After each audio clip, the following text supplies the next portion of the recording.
നമ്മളെല്ലാവരും വാഹനം ഓടിച്ചുകൊണ്ട് പോകുമ്പോൾ സ്മൂത്തായിട്ട് പോകാനാണ് ആഗ്രഹം ഉണ്ടാവാറ്. പക്ഷേ ചില സമയത്ത് സ്ലോ ആയിട്ടുള്ള വണ്ടികൾ മുൻവശത്തൂടെ പോകുകയാണെന്നുണ്ടെങ്കിൽ ഓവർടേക്ക് ചെയ്യാതെ വേറെ വഴി ഉണ്ടാവാറില്ല.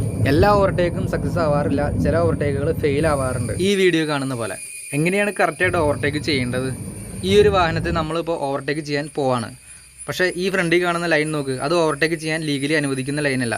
എന്നാൽ ഇനി വരുന്ന ലൈൻ നോക്ക്, ഇവിടെ വിട്ടുള്ള ലൈനാണ്. ഇതുവഴി നമുക്ക് ലീഗലായിട്ട് തന്നെ ഓവർടേക്ക് ചെയ്യാം. ഇനി ഓവർടേക്ക് ചെയ്യുന്നതിന് മുമ്പായിട്ട് ഒരു കാര്യം കൂടെ ശ്രദ്ധിക്കണം. നമ്മൾ ഓവർടേക്ക് ചെയ്യുമ്പോൾ എതിർവശത്തു നിന്നും വണ്ടികൾ വരുന്നുണ്ടോ? അങ്ങനെ വരുന്നുണ്ടെങ്കിൽ അത് അവർക്ക് തടസ്സം സൃഷ്ടിക്കുകയും തീർച്ചയായിട്ടും ആക്സിഡൻറ്റ് ആവാനുള്ള ചാൻസ് കൂടുതലാണ്. ഇവിടെ അങ്ങനെ കണ്ടതുകൊണ്ട് വീണ്ടും തിരിച്ച് ബാക്കിലേക്ക് വന്നിട്ട് ആ വാഹനങ്ങൾ പോകുന്നത് വരെ വെയിറ്റ് ചെയ്യുകയാണ്. ഇപ്പോൾ ആ വാഹനങ്ങളെല്ലാം തന്നെ പോയിട്ടുണ്ട്. ഇപ്പോൾ നമുക്ക് നോക്കിക്കഴിഞ്ഞാൽ കാണാൻ പറ്റും, നമുക്ക് തീർച്ചയായിട്ടും നേരെ പോയിട്ട് ഓവർടേക്ക് ചെയ്യാൻ സാധിക്കും. എതിരെ വണ്ടികളൊന്നും വരുന്നില്ല.